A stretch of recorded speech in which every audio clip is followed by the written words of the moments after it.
हमारा मार्गदर्शक है। ये भारत का संविधान ही है जिसकी वजह से मैं आज यहाँ हूँ, आपसे बात कर पा रहा हूँ।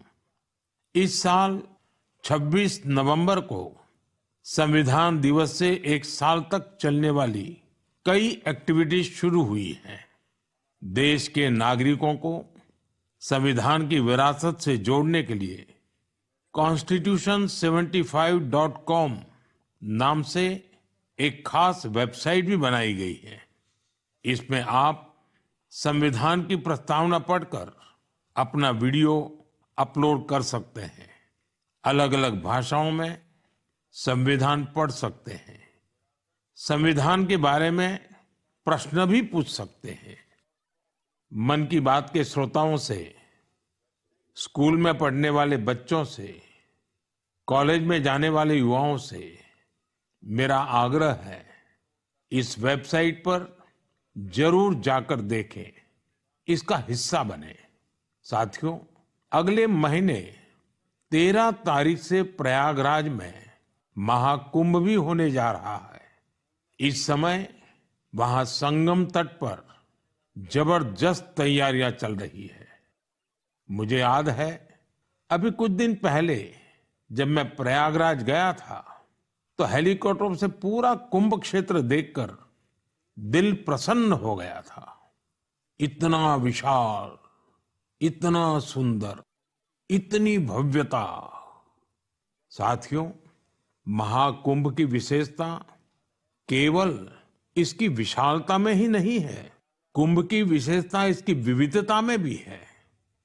इस आयोजन में करोड़ों लोग एक साथ एकत्रित होते हैं। लाखों संत, हजारों परंपराएं, सैकड़ों संप्रदाय, अनेकों अखाड़े, हर कोई इस आयोजन का हिस्सा बनता है।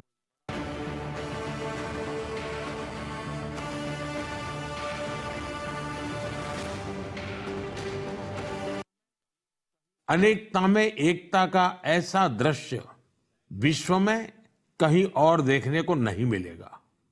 इसलिए हमारा कुंभ एकता का महाकुंभ भी होता है। इस बार का महाकुंभ भी एकता के महाकुंभ के मंत्र को सशक्त करेगा। मैं आप सबसे कहूंगा, जब हम कुंभ में शामिल हो तो एकता के इस संकल्प को अपने साथ लेकर वापस आए। हम समाज में विभाजन और विद्वेष के भाव को नष्ट करने का संकल्प भी लें। अगर कम शब्दों में मुझे कहना है तो मैं कहूंगा, महाकुंभ का संदेश, एक हो पूरा देश। महाकुंभ का संदेश, एक हो पूरा देश। और अगर दूसरे तरीके से कहना है तो मैं कहूंगा, गंगा की अविरल धारा, न बटे समाज हमारा। गंगा की अविरल धारा, न बटे समाज हमारा। साथियों, इस बार प्रयागराज में देश और दुनिया के श्रद्धालु डिजिटल महाकुंभ के भी साक्षी बनेंगे। डिजिटल नेविगेशन की मदद से आपको अलग अलग घाट, मंदिर, साधुओं के अखाड़ों तक पहुंचने का रास्ता मिलेगा। यही नेविगेशन सिस्टम आपको पार्किंग तक पहुंचने में भी मदद करेगा। पहली बार कुंभ आयोजन में एआई चैटबॉट का प्रयोग होगा। एआई चैटबॉट के माध्यम से 11 भारतीय भाषाओं में कुंभ से जुड़ी हर तरह की जानकारी हासिल की जा सकेगी। इस चैटबॉट से कोई भी टेक्स्ट टाइप करके या बोलकर किसी भी तरह की मदद मांग सकता है। पूरा मेला क्षेत्र को एआई पावर्ड कैमरा से कवर किया जा रहा है। कुंभ में अगर कोई अपने परिचित से बिछड़ जाएगा तो इन कैमरों से उन्हें खोजने में भी मदद मिलेगी। श्रद्धालुओं को digital lost and found centre की सुविधा भी मिलेगी। श्रद्धालुओं को मोबाइल पर गवर्नमेंट अप्रूव्ड टूर पैकेजेस, ठहरने की जगह और होम स्टे के बारे में भी जानकारी दी जाएगी। आप भी महाकुंभ में जाएं तो इन सुविधाओं का लाभ अवश्य उठाएं। और हाँ, हैशटैग एकता का महाकुंभ के साथ अपनी सेल्फी जरूर अपलोड करिएगा।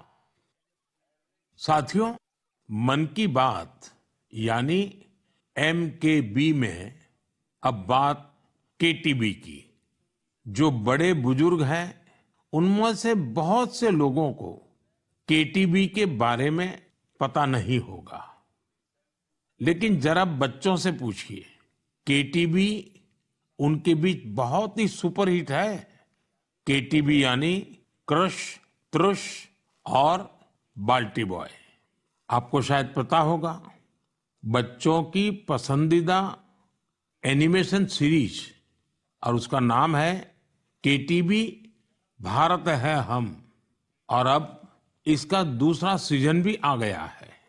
ये 3 एनिमेशन कैरेक्टर हमें भारतीय स्वतंत्रता संग्राम के उन नायक नायिकाओं के बारे में बताते हैं जिनकी ज्यादा चर्चा नहीं होती। हाल ही में इसका सीजन 2 बड़े ही खास अंदाज में international film festival of India Goa में लॉन्च हुआ। सबसे शानदार बात यह है कि ये सीरीज न सिर्फ भारत की कई भाषाओं में बल्कि विदेशी भाषाओं में भी प्रसारित होती है। इसे दूरदर्शन के साथ साथ अन्य OTT प्लेटफॉर्म पर भी देखा जा सकता है। साथियों, हमारी एनिमेशन फिल्मों की, रेगुलर फिल्मों की, टीवी सीरियल्स की पॉपुलैरिटी दिखाती है कि भारत की क्रिएटिव इंडस्ट्री में कितनी क्षमता है। यह इंडस्ट्री न सिर्फ देश की प्रगति में बड़ा योगदान दे रही है, बल्कि हमारी इकोनॉमी को भी नई ऊंचाइयों पर ले जा रही है। हमारी फिल्म एंड एंटरटेनमेंट इंडस्ट्री बहुत विशाल है। देश की कितनी ही भाषाओं में फिल्में बनती हैं, क्रिएटिव कंटेंट बनता है। मैं अपनी फिल्म और एंटरटेनमेंट इंडस्ट्री को इसलिए भी बधाई देता हूं क्योंकि उसने एक भारत श्रेष्ठ भारत के भाव को सशक्त किया है। साथियों, वर्ष 2024 में हम फिल्म जगत की कई महान हस्तियों की 100वीं जयंती मना रहे हैं। इन विभूतियों ने भारतीय सिनेमा को विश्व स्तर पर पहचान दिलाई। राज कपूर जी ने फिल्मों के माध्यम से दुनिया को भारत के सॉफ्ट पावर से परिचित कराया। रफी साहब की आवाज में वो जादू था जो हर दिल को छू लेता था। उनकी आवाज अद्भुत थी। भक्ति गीत हो या रोमांटिक सॉन्ग्स, दर्द भरे गाने हो, हर इमोशन को उन्होंने अपनी आवाज से जीवंत कर दिया। एक कलाकार के रूप में उनकी महानता का अंदाजा इसी से लगाया जा सकता है कि आज भी युवा पीढ़ी उनके गानों को उतनी ही शिद्दत से सुनती है। यही तो है टाइमलेस आर्ट की पहचान। अक्कीनेनी नागेश्वर राव गारू ने तेलुगु सिनेमा को नई ऊंचाइयों तक पहुंचाया है। उनकी फिल्मों ने भारतीय परंपराओं और मूल्यों को बखूबी प्रस्तुत किया। तपन सिन्हा जी की फिल्मों ने समाज को एक नई दृष्टि दी। उनकी फिल्मों में सामाजिक चेतना और राष्ट्रीय एकता का संदेश रहता था। हमारी पूरी फिल्म इंडस्ट्री के लिए इन हस्तियों का जीवन प्रेरणा जैसा है। साथियों, मैं आपको एक और खुशखबरी देना चाहता हूं। भारत की क्रिएटिव टैलेंट को दुनिया के सामने रखने का एक बहुत बड़ा अवसर आ रहा है।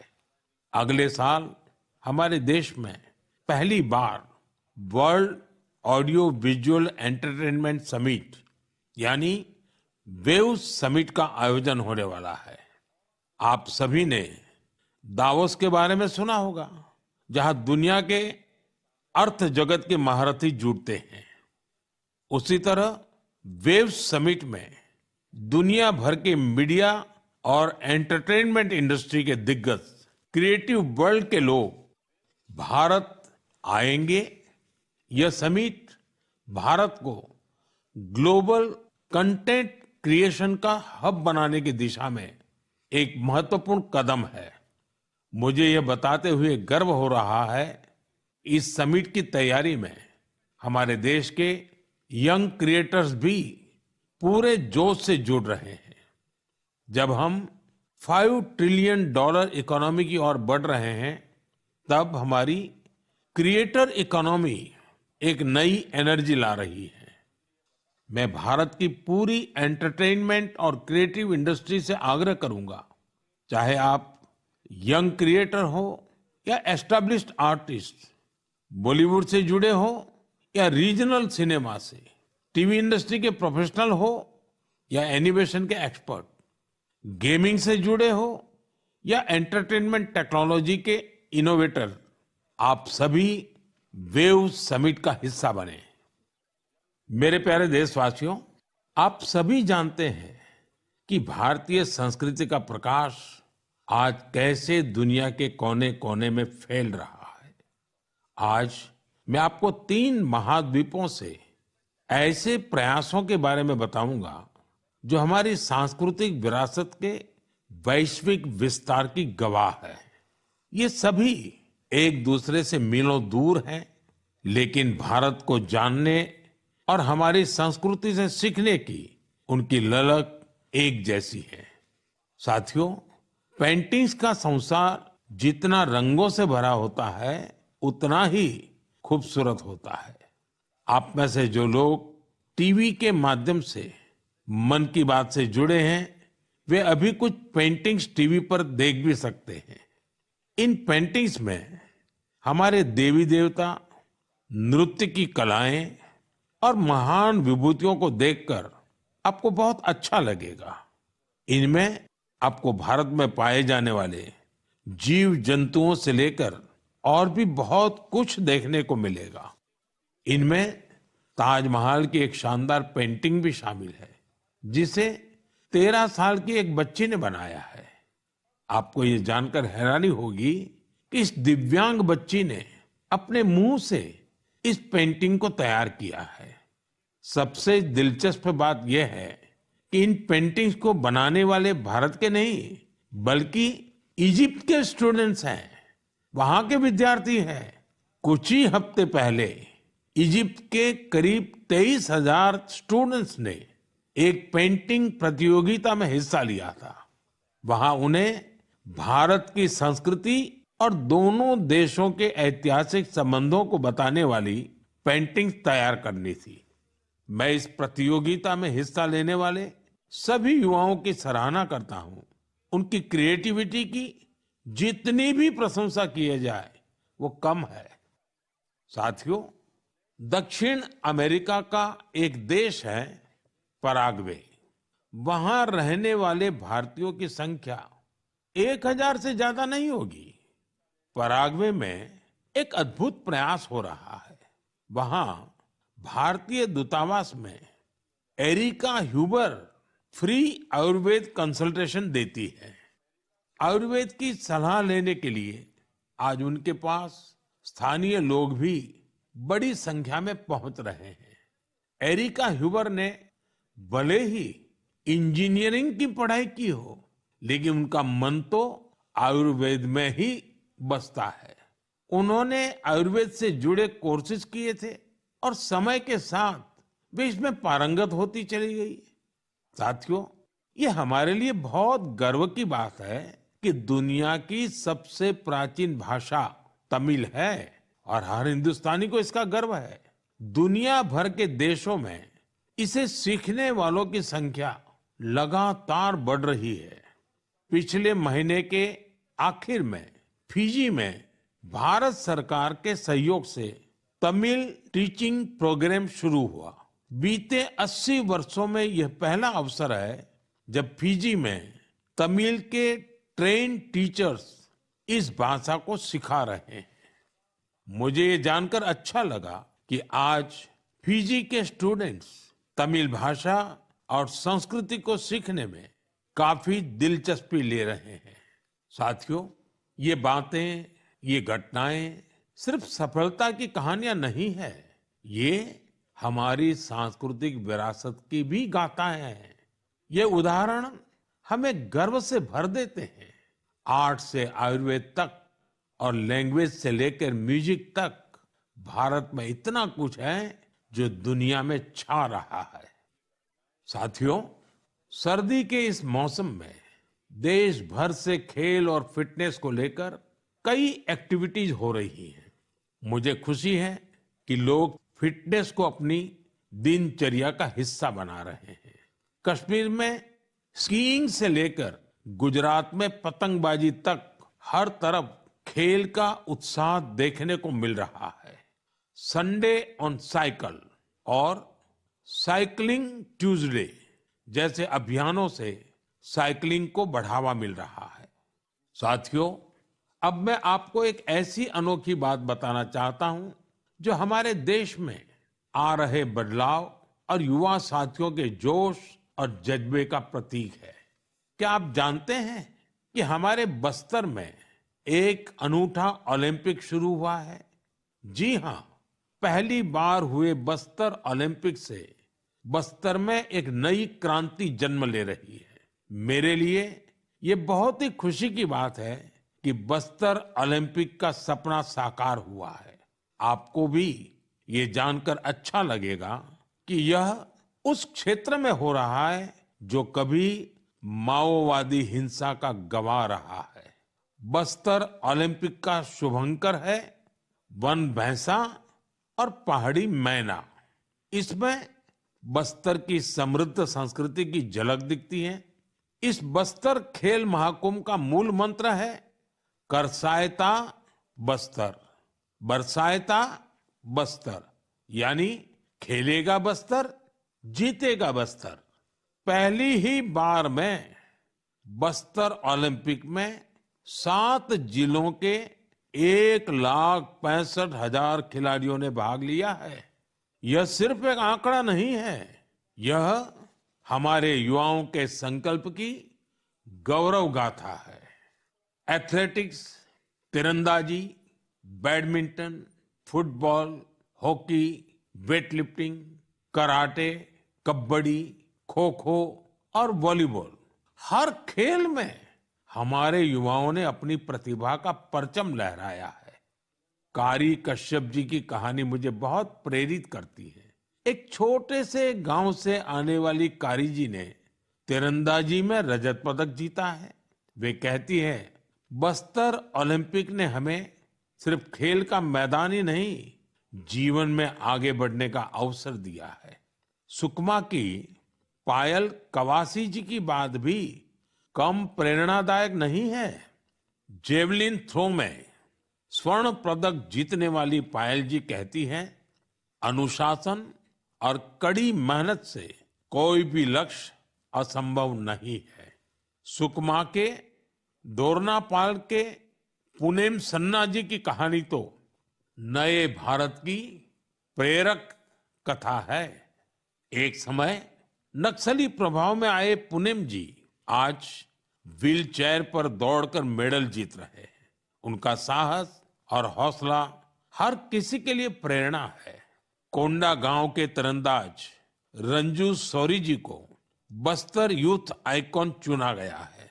उनका मानना है बस्तर ओलंपिक दूर दराज के युवाओं को राष्ट्रीय मंच तक पहुंचाने का अवसर दे रहा है। साथियों, बस्तर ओलंपिक केवल एक खेल आयोजन नहीं है, यह एक ऐसा मंच है जहां विकास और खेल का संगम हो रहा है, जहां हमारे युवा अपनी प्रतिभा को निखार रहे हैं और एक नए भारत का निर्माण कर रहे हैं।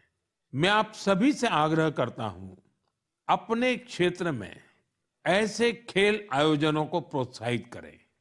हैशटैग खेलेगा भारत, जीतेगा भारत के साथ अपने क्षेत्र की खेल प्रतिभाओं की कहानियां साझा करें।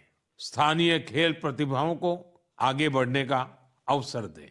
याद रखिए, खेल से न केवल शारीरिक विकास होता है, बल्कि ये स्पोर्ट्समैन स्पिरिट से समाज को जोड़ने का भी एक सशक्त माध्यम है। तो खूब खेलिए, खूब खेलिए। मेरे प्यारे देशवासियों, भारत की दो बड़ी उपलब्धियां आज विश्व का ध्यान आकर्षित कर रही है। इन्हें सुनकर आपको भी गर्व महसूस होगा। ये दोनों सफलताएं स्वास्थ्य के क्षेत्र में मिली हैं। पहली उपलब्धि मिली है मलेरिया से लड़ाई में। मलेरिया की बीमारी 4000 वर्षों से मानवता के लिए एक बड़ी चुनौती रही है। आजादी के समय भी यह हमारी सबसे बड़ी स्वास्थ्य चुनौतियों में से एक थी। 1 महीने से लेकर 5 साल तक के बच्चों की जान लेने वाली सभी संक्रामक बीमारियों में मलेरिया का तीसरा स्थान है। आज मैं संतोष से कह सकता हूं कि देशवासियों ने मिलकर इस चुनौती का दृढ़ता से मुकाबला किया है। विश्व स्वास्थ्य संगठन WHO की रिपोर्ट कहती है भारत में 2015 से 2023 के बीच मलेरिया के मामलों और इससे होने वाली मौतों में 80% की कमी आई है। यह कोई छोटी उपलब्धि नहीं है। सबसे सुखद बात यह है, यह सफलता जन जन की भागीदारी से मिली है। भारत के कोने कोने से, हर जिले से, हर कोई इस अभियान का हिस्सा बना है। असम में जोरहाट के चाय बागानों में मलेरिया 4 साल पहले तक लोगों की चिंता की एक बड़ी वजह बना हुआ था, लेकिन जब इसके उन्मूलन के लिए चाय बागान में रहने वाले एकजुट हुए तो इसमें काफी हद तक सफलता मिलने लगी। अपने इस प्रयास में उन्होंने टेक्नोलॉजी के साथ साथ सोशल मीडिया का भी भरपूर इस्तेमाल किया है। इसी तरह हरियाणा के कुरुक्षेत्र जिले ने मलेरिया पर नियंत्रण के लिए बड़ा अच्छा मॉडल पेश किया। यहाँ मलेरिया की मॉनिटरिंग के लिए जन भागीदारी काफी सफल रही है। नुक्कड़ नाटक और रेडियो के जरिए ऐसे संदेशों पर जोर दिया गया जिससे मच्छरों की ब्रीडिंग कम करने में काफी मदद मिली है। देश भर में ऐसे प्रयासों से ही हम मलेरिया के खिलाफ जंग को और तेजी से आगे बढ़ा पाए हैं।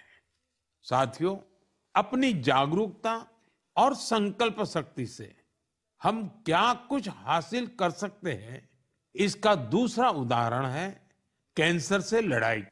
दुनिया के मशहूर मेडिकल जर्नल लैंसेट की स्टडी वाकई बहुत उम्मीद बढ़ाने वाली है। इस जर्नल के मुताबिक अब भारत में समय पर कैंसर का इलाज शुरू होने की संभावना काफी बढ़ गई है। समय पर इलाज का मतलब है कैंसर मरीज का ट्रीटमेंट 30 दिनों के भीतर ही शुरू हो जाना। और इसमें बड़ी भूमिका निभाई है आयुष्मान भारत योजना ने। इस योजना की वजह से कैंसर के 90% मरीज समय पर अपना इलाज शुरू करा पाए हैं। ऐसा इसलिए हुआ है क्योंकि पहले पैसे के अभाव में गरीब मरीज कैंसर की जांच में, उसके इलाज से कतराते थे। अब आयुष्मान भारत योजना उनके लिए बड़ा संबल बनी है। अब वो आगे बढ़कर अपना इलाज कराने के लिए आ रहे हैं। आयुष्मान भारत योजना ने कैंसर के इलाज में आने वाली पैसों की परेशानी को काफी हद तक कम किया है। अच्छा ये भी है कि आज समय पर कैंसर के इलाज को लेकर लोग पहले से कहीं अधिक जागरूक हुए हैं। यह उपलब्धि जितनी हमारे हेल्थ केयर सिस्टम की है, डॉक्टरों, नर्सों और टेक्निकल स्टाफ की है, उतनी ही आप सभी मेरे नागरिक भाई बहनों की भी है। सबके प्रयास से कैंसर को हराने का संकल्प और मजबूत हुआ है। इस सफलता का क्रेडिट उन सभी को जाता है जिन्होंने जागरूकता फैलाने में अपना अहम योगदान दिया है। कैंसर से मुकाबले के लिए एक ही मंत्र है, अवेयरनेस, एक्शन और एश्योरेंस। अवेयरनेस यानी कैंसर और इसके लक्षणों के प्रति जागरूकता, एक्शन यानी समय पर जांच और इलाज, एश्योरेंस यानी मरीजों के लिए हर मदद उपलब्ध होने का विश्वास। आइए हम सब मिलकर कैंसर के खिलाफ इस लड़ाई को तेजी से आगे ले जाएं और ज्यादा से ज्यादा मरीजों की मदद करें।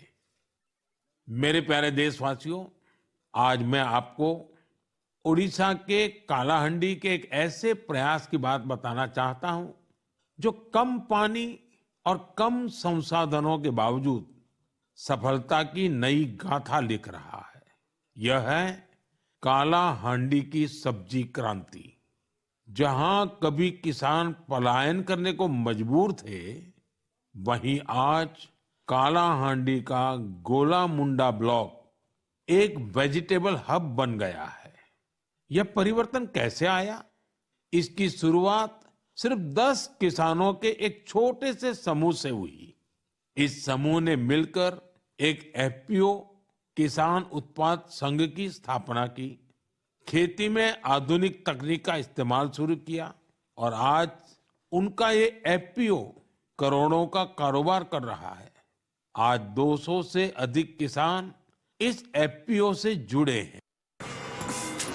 तेजू, अब क्या? तो पॉल्यूशन और डेंगू के मच्छर एक साथ हमला करते हैं। एक काम करो, ऑड डे में खिड़की खुली रखना और इवन डे में दरवाजा। अपना 150 एकड़ में करेले का उत्पादन कर रहे हैं। अब इस एफपीओ का सालाना टर्नओवर भी बढ़कर 1.5 करोड़ से ज्यादा हो गया है। आज कालाहांडी की सब्जियां न केवल ओडिशा के विभिन्न जिलों में बल्कि दूसरे राज्यों में भी पहुंच रही हैं और वहां का किसान अब आलू और प्याज की खेती की नई तकनीकें सीख रहा है। साथियों, कालाहांडी की यह सफलता हमें सिखाती है कि संकल्प शक्ति और सामूहिक प्रयास से क्या नहीं किया जा सकता। मैं आप सभी से आग्रह करता हूं, अपने क्षेत्र में एफपीओ को प्रोत्साहित करें, किसान उत्पादक संगठनों से जुड़े और उन्हें मजबूत बनाएं। याद रखिए, छोटी शुरुआत से भी बड़े परिवर्तन संभव है। हमें बस दृढ़ संकल्प और टीम भावना की जरूरत है। साथियों, आज की मन की बात में हमने सुना कि कैसे हमारा भारत विविधता में एकता के साथ आगे बढ़ रहा है। चाहे वो खेल का मैदान हो या विज्ञान का क्षेत्र, स्वास्थ्य हो या शिक्षा, हर क्षेत्र में भारत नई ऊंचाइयों को छू रहा है। हमने एक परिवार की तरह मिलकर हर चुनौती का सामना किया और नई सफलताएं हासिल की। 2014 से शुरू हुए मन की बात के 116 एपिसोड में मैंने देखा है कि मन की बात देश की सामूहिक शक्ति का एक जीवंत दस्तावेज बन गया है। आप सभी ने इस कार्यक्रम को अपनाया, अपना बनाया। हर महीने आपने अपने विचारों और प्रयासों को साझा किया। कभी किसी यंग इनोवेटर के आइडिया ने प्रभावित किया, तो कभी किसी बेटी की अचीवमेंट ने गौरवान्वित किया। यह आप सभी की भागीदारी है जो देश के कोने कोने से पॉजिटिव एनर्जी को एक साथ लाती है। मन की बात इसी पॉजिटिव एनर्जी के एम्प्लीफिकेशन का मंच बन गया है और अब 2025 दस्तक दे रहा है। आने वाले साल में मन की बात के माध्यम से हम और भी इंस्पायरिंग प्रयासों को साझा करेंगे। मुझे विश्वास है कि देशवासियों की पॉजिटिव सोच और इनोवेशन की भावना से भारत नई ऊंचाइयों को छुएगा। आप अपने आसपास के यूनिक प्रयासों को #मन की बात के साथ शेयर करते रहिए। मैं जानता हूं कि अगले साल की हर मन की बात में हमारे पास एक दूसरे से साझा करने के लिए बहुत कुछ होगा। आप सभी को 2025 की ढेर सारी शुभकामनाएं। स्वस्थ रहें, खुश रहें फिट इंडिया मूवमेंट में आप भी जुड़ जाइए, खुद को भी फिट रखिए, जीवन में प्रगति करते रहें। बहुत बहुत धन्यवाद।